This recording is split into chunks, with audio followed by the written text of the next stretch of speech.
my God, it's so long. It has been crazy long. We are live. Hello, everybody. I can see people are already watching. Yeah, it's so that's awesome. cool. I guess because we had a scheduled live. We're new to so this they're technology that we can book our links with you in advance, and we didn't really know how it was going to go. But it's awesome. It's game changers for us, like here and for in our business. So that's cool. Totally. So we're glad that you're here. Yes, hello. We hope you want to chat with us. There's a chat box that we can see while we're going live. I forget how to get to it. Do you remember? Oh, don't ask me. We went through this last time. Find it. Hopefully you know find it. You're smart and capable, and it's faith YouTube, in you. right? And feel free to share, because usually you can just copy and paste the link and then share it if you have anybody who you want to share it with, or any of your groups that you run that you want to share it, and you can feel free to do that. Someone had asked me, and yes, please feel free to do that. We should take a minute to introduce ourselves, because it's been a while. So I am Reverend Michelle Scrimgeour-Brown. I am the owner and operator of Spirited Healing. You're here on the Spirited Healing channel. So if you just wanted to click subscribe while you're watching, that would be awesome. I am an energy medicine practitioner. I call myself a master healer. I'm a practicing medium and clairvoyant. And really, my heart is in teaching. I love to teach. Heather, hello. Hi, I'm Heather. so glad you could be here. Woo. And I love really to teach with this woman. Yeah, we have a good time, don't we? We do. Well, hi, everybody. My name is Amanda Perrone, and I own and operate Rise. I teach women about the rhythm and cycle of the moon and how it corresponds to our bodies, our menstruation. And then I also teach about the rhythm and cycle and how it corresponds to everybody, whether you have a cycle or not. I do one-on-one retreats, and I'm mostly known for my women's circles. So yeah, happy to be back. Hi, Selena. Really glad to be back. Hey, Selena, you're here too. It's great to have you. Yeah. So we started this Shine business at the beginning of this year. Mm-hmm. January, I think, right? I think so. Yeah.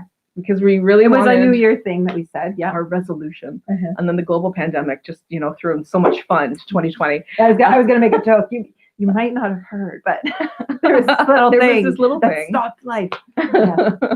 But we wanted to come together on a regular basis and collaborate and share some of the teachings that we felt have been really central to our journey along the way. And so we've done that a few times. Yeah. And now we're here today to talk about a topic that can be a little bit polarizing, but is really an important concept. Yes.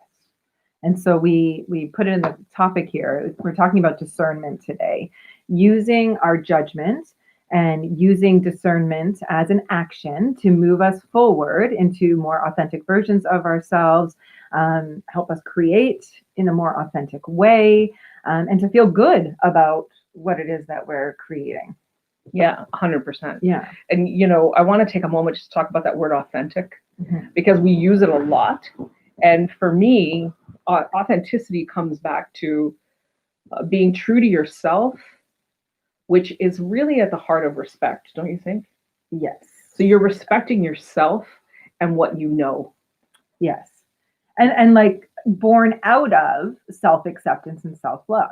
And born, they're all. I know. As I'm saying them all, I'm like, oh God, what pathway are we going to go here? Overlap. Okay, but let's say they all overlap, but discernment, authenticity, they're all coming from knowing, from knowing, from doing, from observing, from being still, from taking action. And as you said earlier, that action, stillness is an action. That's right. So they all, roll into knowing thyself. And that's a different topic. Today we're going to talk about discernment, but it does. It links in because how can you discern, which is, look at, give me, what was that like textbook almost sort of definition we talked about before? So discernment is the act of perceiving small details and including them in the totality of your judgments and assessments. Right. So how can we do that if we don't know what our voice is and what the voice is from outside, the voices from media, the voices from a teacher who taught you something or a book that you read, right? How do we discern what is true or not if we are not aware of who we are? Does that make sense? Yes. Yeah. And it makes sense to me. You guys have to tell us if it makes sense to you. this is where it kind of became a little bit of a sticky idea to talk about, because Amanda and I have been teaching, separate and together for, well, I've been teaching for more than a decade now, and together we've been working together for, I think, 5 years. 5 years. And we often, which is part of what you love about us, is that we don't always agree, right? So we have these different sort of takes on things. And I remember earlier this year, I posted a post about how you can't trust your feelings. And at first, Amanda was like, that's bullshit. And at first, when I had the idea, I thought it was bullshit too. But for me, and we talked about this just a few minutes ago as we were talking about discernment, when I made that post about not being able to trust your feelings, is because generally the feelings that we regularly access are centered around our past experiences. So the example I always give is, I'm not going to drive down that road because the last time I drove down that road, I hit a deer. And now every time I drive down that road, I'm worried I'm going to hit a deer. So I just avoid that road. That's a feeling, right? But it's not a truth. Those are the feelings we readily access in our day-to-day living. The other feelings, the deeper feelings, when we know something to be true or we know something to be not true, that's the piece of discernment. That's the act, that's the voice of the inner knowing, the wisdom. Yeah. And with the trusting, I think of the feelings, like, just to go back to that, it still feels uncomfortable for me to hear that you can't trust your feelings, because and again, I would just put it in different language so that I can understand it, is that you can trust your feelings to give you information. You can't act from your feelings. That's a that's how I see discernment. It. Yeah. I can trust my feelings to be giving me information at all times. I can't act from my feelings. And that's a key element. It's a key sticking point to understanding those feelings. And then again, onto the path of discernment, to getting to the discernment. What is this feeling telling me? Is it giving me a past experience so that I have information to recognize I'm a different person now, I'm in a different situation now, I'm in a different circumstance now? Is that what that feeling is here to tell me? Is it reminding me of not feeling safe, like you were saying earlier, right? Is it reminding me of not feeling safe? It's just information, but I can use that information and make choices and act in accordance with that. Yes. Yeah. Yes. So Amanda asked me about the textbook definition for discernment, but she has another definition, which I also saw. But this is the Christian? Yeah. Okay. So we've talked before about our journeys. We joke and say Reformed Catholic. Well, I joke. I think you're in that, right? A lot. Yeah. But I'm always looking back to that and curious and about the foundations of where I started. And so, in looking up discernment, I saw a Christian example. I wrote it down. There was like a Christian definition, and it's about reflection and noticing and observing, but they give a cross, in this definition. As the Christians would. And they divide it up into 4 quadrants, which, there's... Yes. Okay, pause. Keep talking. Okay, so they divide it up into 4 quadrants. And so the 4 quadrants that we're looking at when we're using discernment as a spiritual Christian tool is this coming from my soul? Is this coming from grace? And how I see grace, and Michelle and I were chatting about that, we both see grace is, that unknown, that undescribable mystery source. Like I might call it the universe. The universe. Yeah. Spirit creator. Yeah. But grace, right? Yeah. Is it coming from there? Angels or demons? And so they have that divided up, and when you're utilizing the tool of discernment, you're looking at those 4 quadrants and asking, is this from my soul? Is it grace? Is it an angel, or is it a demon? And I just to jump in for a minute, the language I would switch from angel and demon would be higher self or ego. Awesome. And let's keep going with that, because we're not going to subscribe to that. Personally, I'm not. Of the division. Lots of people love the idea of angels, which I think is great. But really, I think the angels, well, there are all kinds of definitions. But in this example, I think the angel is representative of the higher self who is aware of your blueprint and what we're here to do and all of that stuff. And then what would you categorize then? Ego. The devil would be the ego. It would be the tool that ego's job is really to keep you stuck, right? To maybe prevent you from moving forward to accomplish what you want to do. And that's kind of what I think a lot of people subscribe to, the ideas of devil or demon. Okay, so if we look at that then in this perspective, then we're looking at our soul, our calling, our inner knowing, our intuition, really, right? Our intuition. Like discernment is a spiritual tool. That's what we came to. It's a spiritual tool, and one that we've noticed is kind of lacking. And I think in part that comes from North America's tendency to appropriate. Yes. I could say for me, my lack of using discernment is, and of course this is in reflection, is when I had ulterior motives. So we were talking about that. So let's say there's something I really, really want, right? And this is where you put your blinders on. Discernment goes out the window. You've never even heard the word discernment. Like, forget that. You're like, and then this is where you stop looking at maybe that quadrant, right? We've relabeled that quadrant. And you stop looking at that quadrant and you're like, no, my soul, my heart. And my heart says yes, but I won't pause. I won't take that. I won't utilize and take the action of discernment and pause and look at the rest. And this can apply to big things and little things. Like you're sitting here, example, and you're talking about that. And all I could think was, that moment where I really want the chocolate. Yeah. Right?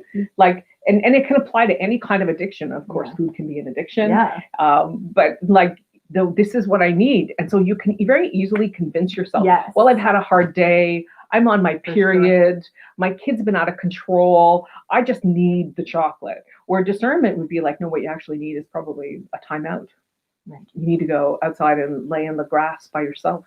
Yeah. Discernment knows that's not going to feed you on the other side. Yeah. But we're human. And sometimes in a moment, chocolate's the right thing to do. The chocolate is what wins. That's what you need to do, right? And if that's just so then, you can feel what you feel after the fact, or like, and who even says you're going to have a negative experience because you eat the chocolate, right? Because we're not saying you're going discernment, in my opinion, the benefit of applying discernment as a spiritual tool is that it relieves us of this idea of guilt or failing. Yeah, like just look at the truth. What do you really need in the moment? If you decide to have, like they used to make the joke, buy the shoes, right? Yeah. Okay. If you decide to have the chocolate, if you decide you're going to numb out for a night, well, then decide it. Then own it. Yeah. There's nothing wrong with doing it, and do not get caught up in that shame, blame, cyclone of despair.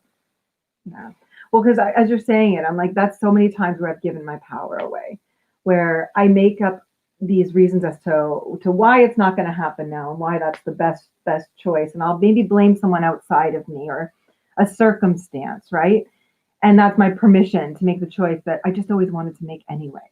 So discernment is about being so honest with yourself that you make the choice you want, and you don't have to lie to yourself about why, or anyone else for that matter.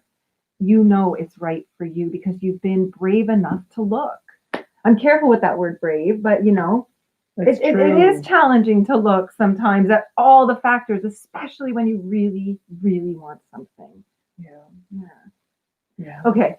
Now, sorry, I'm a little chatty this morning. We all are. I've been talking so long. Oh my God. Okay, because we were talking about, there's obviously a huge awakening happening, and it's amazing that there's so much information readily available and healing modalities being brought to the forefront in so many different ways.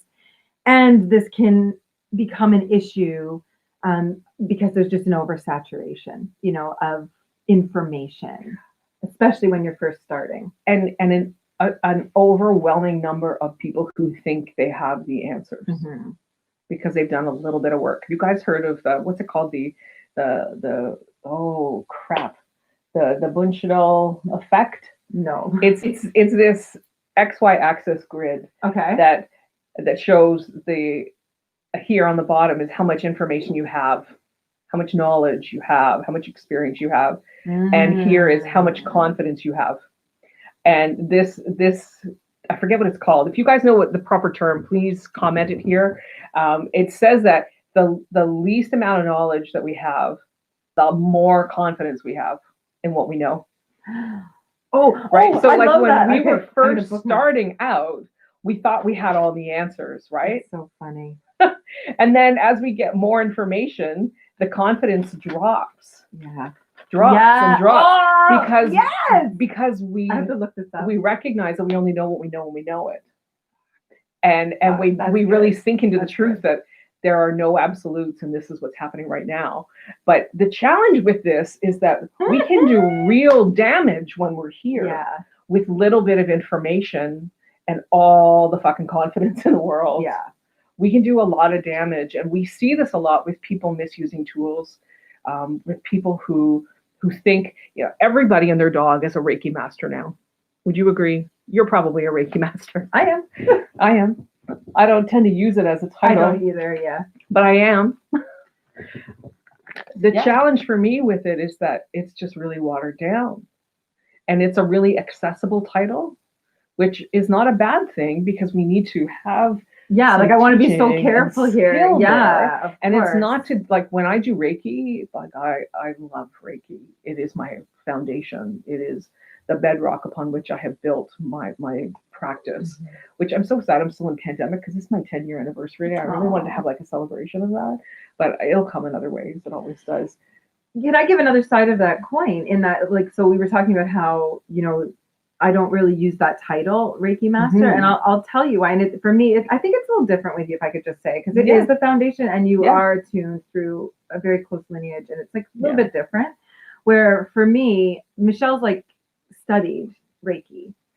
I took some courses and got certified in Reiki. I don't feel, and you'll notice that if I've ever seen you, I'll say it's like Reiki, but I'm not going to call it that because Reiki is Reiki, and I do different things. And I haven't That's studied. discernment. This is discernment. I have not That's studied the discernment. Japanese culture. I have not studied enough about Reiki to teach it, or I mean, I can practice it. And you've studied enough to know that it's not really your thing. It's not. That's exactly. If it were my thing, I would have found a mentor. I would have continued on, and I would still be continuing on with that learning, recertifying, continuing. Yeah. Okay, so that's just an example of, for me, no. Yeah. Right? And so I choose not to use that in my titles, even though I have a certificate that says I can. Yeah. You know, that's discernment. Another example I was going to give was the And that's that inner example. knowing that you were talking about. Mm-hmm. That inner knowing of, you know, when we settled on this topic of discernment, it had come from because we were having a conversation about the saturation of teachers who have come out in this time of pandemic, which, you know, first of all, I got to say is really beautiful because there's been a lot of stuff available to a lot of people who needed hope and inspiration throughout this. And one of the challenges for people like us who have been doing this for a while and feel really, I guess I want to say protective of our traditions and our work is that we see a lot of people who are teaching stuff that they don't actually understand. And you've probably seen some of those people and thought to yourself, that doesn't feel right. Something's not landing right here. This doesn't feel quite right. Yeah. Something, I'm just out of alignment with that. Yeah.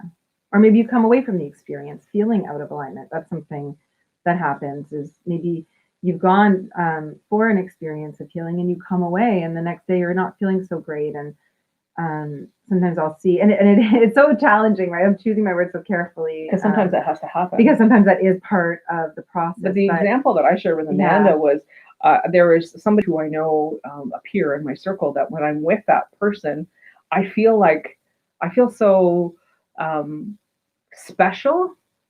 I feel good in the interaction. And then when I come away and I'm reflecting on the interaction, I'm kind of like, oh, it was just, I don't feel safe with her. Mm. And I don't recognize that in the moment. Well, that's kind of where ulterior motive comes into play for me. I can think of a time where I had a reading by somebody very early on. And, you know, I'm looking for purpose. And that somebody wasn't me, just for the record. No. I'm looking for purpose. I'm looking for permission to be doing the work I'm doing. I'm still like in a very early stage of awakening. And this person, like, I mean, certainly mirrored to me everything I wanted to hear. Mm-hmm. Right. And I kind of ran with that and recommended this person, and on careful reflection and some discernment after, I did tune into that I was certainly hearing what I wanted to hear in that moment and wanting to feel special. And I did feel special in that moment. But on the other side, realizing it what maybe wasn't authentic or wasn't what I thought it was. That was a big lesson for me in discernment, in looking at those blinders, or like, those underlying factors, unconscious factors, like that are guiding. Does that make sense? Totally. Yeah. Yes. Yeah. So if you want to get into a really authentic spiritual practice for yourself, you really have to get good at discernment. Mm-hmm. You have to become willing to reflect on your interactions. You want to talk a little bit about sage, and I think that's so important to do. Oh, so I was saying to Michelle, like, again, coming up with these examples for you of discernment, things to think about. So if you've ever been to one of my ceremonies or circles, you know that I open with sage and a welcome song by Brenda McIntyre, Medicine Song Woman. Every single time I've done any circle, and I counted them up over COVID because, I had time. And I've done to date, just the ones that I have in actual events for on Facebook, 148. 148 circles that I had. Sorry, I just had to, I counted it up. And that's just, there's many before that. And that's amazing. Quiet, private ones as well, where I didn't have enough space to even make it public. But that's 148 circles. So I start every circle and ceremony in exactly the same way. I have a method for opening sacred space. I mentored for a long time with Brenda. I still continue to, when I have the opportunities, get out to her circles and all of that. To say, many people over the years have asked me to teach them how to open sacred space and how to use sage. And actually, they'll ask me how to smudge. Smudging is not what I do. Smudging is something different. Such an important thing to note. Mm-hmm. It is something different, used ceremonially by Indigenous people. I do not smudge in circle. I'll be saging the room and utilizing my knowledge of the 4 directions and what I've been taught and mentored in. But like I said, many people over the years have asked me to teach them how to do this. And I've told them every time and referred them back to the source. I know how to do this because I spent time being mentored by the people who were meant to teach me this, right? Where it was coming from and where I should be learning it from. I didn't learn it. And I don't say this, it's really uncomfortable for me, like Michelle can tell you, for me to ever feel like I'm boasting at all. And I never want to feel that way. And so this is a little uncomfortable for me, okay? But I just want to say, I didn't learn from a book or a website or an article. Right. And I say that with love and respect. Yeah. To everyone who's learning, I was learning too, okay? I was learning too, and I made, choices along the way as well, okay? Yeah. But I didn't learn how to hold space the way I hold space by an article on how to hold women's events. I learned it by years. All those circles I've hosted there. You've attended at least as many. On the other side of that, I continue to attend other circles. I continue to further my education and take the courses that I need to take to make sure I am paying respect and giving reverence to my teachers and to my teachings. Yes. So that's discernment. Along the years, I could have created lots of different workshops and things that people have been asking me to teach them around drumming, around saging, and I've chosen not to. That's discernment. Because it would become an inauthentic practice for you if you did. Yeah. Throughout this pandemic, I've had so many people message me wanting me to teach Reiki classes online. And in my very traditional lineage, it is not possible to pass an attunement over distance. The attunement must be delivered in person. And so I've had to decline opportunities to make thousands of dollars because it's just not in alignment with the teachings that I have observed. Now, that's not to say that my teachings are right and everybody else's teachings are wrong. Absolutely. It is, I firmly believe, as those of you who know me, that you're never off track. Yes, mastery is a journey. You are never off track. You are always where you're meant to be. And so if you were attuned over distance, and that's beautiful, that was a moment that you needed. I am not passing judgment upon your experience. I just have to stay in alignment with the the truths that I subscribe to. Because in my understanding of my work, I am better at what I do when I follow the master. And this is what you need to do for you too. If you hear this message and you know, not in this moment, just take a minute, pause. Do I recognize myself in any of this? As Michelle's telling her story, back to me, this would be, if I was sitting back listening to this and thinking about my Reiki and maybe feeling a little uncomfortable, that right there would have confirmed it for me because I took an online course. Then we solved that. But then we solved that because I met me, and then we did the work. Absolutely, absolutely. But you know, so this isn't about judgment of self at all. This is about knowing yourself. And if you hear that message and you're like, thank you. Yes, my teachers have gone this route and I feel good about that. And I feel good about my work. Awesome. Amazing. Awesome. Because that's how we feel. You got to feel good. You should feel. Your discernment should lead you to always feeling authentically good. Yeah. Feeling good in the moments when you're alone, thinking about what you did. Feeling good in the moments when you're out in the world talking about what you did. Yeah. You always want to be in a place of, that was the right thing. That was the right thing to do. Like I did amazing when no one's work looking, today. You know, because you're still looking. Yeah. You know, and let's just, you know, from a client perspective, as a practitioner, if you're questioning if you should be doing the work or questioning yourself at all, just imagine how that's going to feel for the person who you're doing the work to or on. So if you're questioning yourself if you should be doing this, or you don't know enough on the topic that you're feeling insecure, there's a difference. Again, discernment. I don't know enough. I shouldn't be doing this too. I'm nervous. Holy fuck! I have to get on stage. Oh my god! I'm so scared. But I do know. Right? There's a difference. So just pause, and maybe that's an invitation, like to go deeper in your teachings, right? So that you can feel really awesome about what you're doing. Yeah. I always say, for those of you who are not aware, Reiki is traditionally taught in 3 levels. There's Reiki 1, Reiki 2, and then Master. Mm-hmm. And I always say in all of those workshops, well, probably not in the Master because we're finished the journey by that point. Yeah. But I always say, I'm only your master for right now.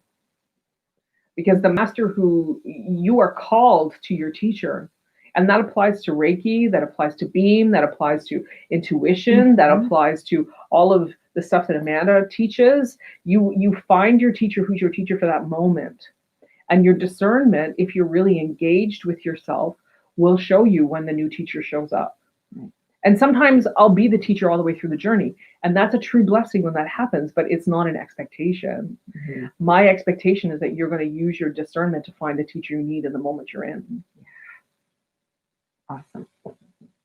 Awesome. So the bottom line of discernment is you got to trust you. Yeah, you got to trust you. But you can't trust you till you know you. That's right. And remember, it's an action. Discernment is an action that requires stillness, which is also an action. So just slow down, pause. You know, if you catch yourself saying phrases like, I know. Pause even more. Flag. Okay. Listen, sister speaks for herself. Okay. That's the pause. Sister speaks for herself. Pause. When I say that, I know. I'm like, okay, what am I ignoring? Whenever I'm in a room with a teacher and they're like telling me something or a healer or whatever, and they're like, you know this, and I'm like, I know. And I'm like, wait, stop. Leave room to grow. I don't know what I don't know, do I? Until you know that you didn't know what you didn't know. And then you brought up that access. You got to show me that after. I want to see that. Oh, yeah. But we got to find it. I'll post a link to it on the Spirit of Healing page. If you want to follow me, I'm at facebook.com/Spirit of Healing. You can find Amanda at Rise with Amanda. And you have a group, right, that they can join? I have the Rise group. That's free online and on Facebook. That's what I'm talking about. How do they find that? Yeah, just type in Rise. You'll find me there. Okay. You'll find me. Man, this was great. This was so good. So we'll plan to come back. We haven't talked about our schedule. No, we'll do that now when we go up live. We had been doing it every 2 weeks. I don't know if you want us more often or less often. I don't know if we want more or less. But we're excited to be here. I pause. I'm just like, more. More everything. More out. More everything. If you have topics you want us to discuss, please feel free to reach out and let us know on our Facebook pages or our Facebook groups, or here. You could even make a comment in Yeah. the chat here. Let us know what you want us to talk about next. And if anything came up for you through this, you know, any feelings of judgment, anything, like reach out to us privately if you need Totally. to as well. Okay. Totally. Like we're all in this together. And we're all just doing the best we You can. know, exactly. And we all have the same goal, I think, here as we're creating this new earth. So, you know, we're here. Reach out. Love you all. Love you guys. Oh, So glad you were here, Hi, Mike. Have an awesome day, Okay, people. bye, everyone. Okay, bye.